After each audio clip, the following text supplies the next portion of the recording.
বন্ধুরা ভীষণই বড় খবর বেরিয়ে আসছে লাদাখ থেকে। ভারতীয় সেনা ওখানে তাদের দাপট দেখিয়ে বেড়াচ্ছে।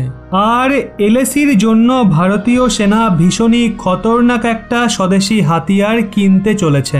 এই ব্যাপারেই একটা বড় খবর বেরিয়ে আসছে, সেটাও আপনাদের জানাবো। শেষ অবধি সঙ্গে থাকুন। এরই সাথে আপনাদের এটাও বলবো কিভাবে চীনের মাধ্যমে ভারতের মুনাফা হচ্ছে।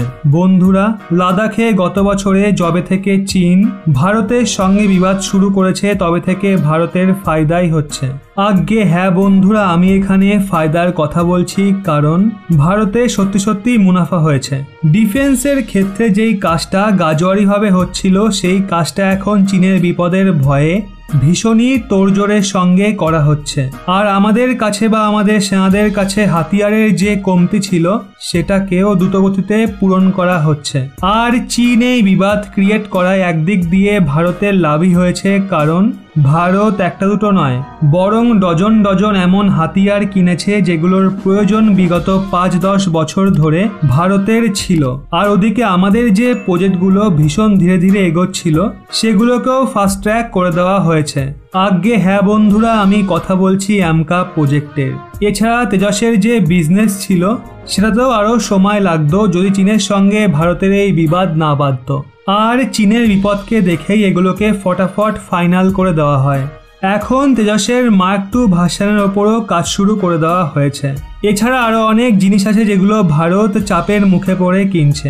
বন্ধুরা, এমনই একটা হাতিয়ার আছে যেটা ভারত সম্পূর্ণ স্বদেশীভাবে বানিয়েছিল, সেটা হলো K9 বজ্রতোপ।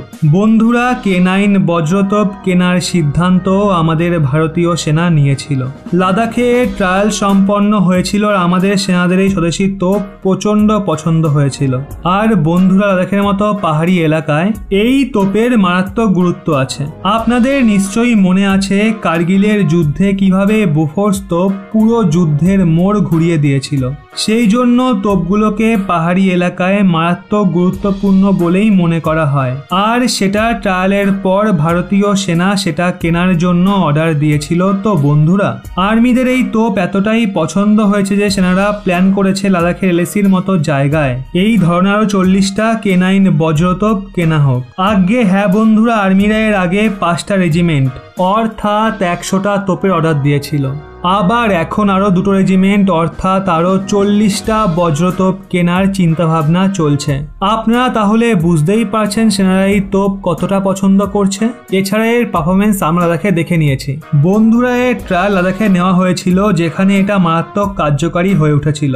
স্বদেশি হাতিয়ার সেনাদের প্রথম পছন্দের হয়ে যাওয়া, তাও আবার এমন এলাকায় যেখানে আমাদের চীনের সাথে মোকাবিলা করতে হবে। আর এটা ভারতের নিজের মধ্যে অনেক বড় একটা উপলব্ধি।